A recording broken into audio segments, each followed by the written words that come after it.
শাশুড়ি মা কই গেলেন গো? একটু ভাত দেন, খিদায় পেটের ইঞ্জিন স্টার্ট নিচ্ছে না। ওই পেট মোটা জামাইয়ের বাচ্চা সারাদিন খালি খাই খাই কর। এই নাও জল, এক ঢোক খেয়ে তাড়াতাড়ি সমুদ্রে যাও। ওখান থেকে একটা বড় শামুক ধরে আনো, না হলে আজ আর এই বাড়িতে ঢুকতে দিব না তোমার। আবার সমুদ্র? হালক তো ভাতই চাইছিল। কি কাকু ভালো আছেন? ওই বিড়িটা দেন, এক টান দেই। মাথায় অনেক টেনশন। এই শাশুড়ি মা আবার কি ঝামেলার কাম দিল? এই শামুকটা এখন কই পাই? এটা জীবন নাকি লাট্টু গুইনা ঘুরাই রাখছে আমাকে।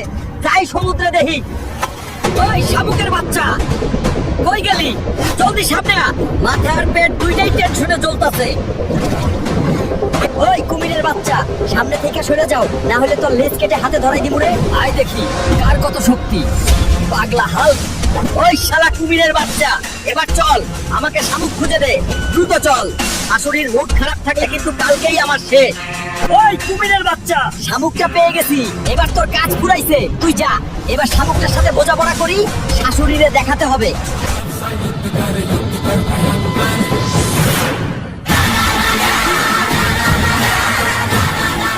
হাল্ক, এটা কি রে? পাহাড় না শামুক? কাকু, শাশুড়ির ডিমান্ড বুঝবা না, করতেই হয়।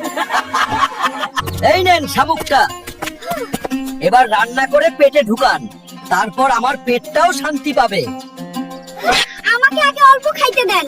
আমার তো দারুণ খিদে লাগছে। এই হাল্ক না, আগে আমাকে একটু খেতে দাও, আমি সাংঘাতিক ক্ষুধার্ত। এই হাল্ক। শামুক রান্না হওয়ার আগেই ও পেট ধরে আছে। আমি হাল্ক আপনাদের সবার জন্য প্রার্থনা করছি, এই ভিডিওটি লাইক করুন, চ্যানেলটি সাবস্ক্রাইব করুন, আপনার ইচ্ছা 2 দিনের মধ্যে পূরণ হবে। হাল্ক সব সময় আপনার সাথে আছে।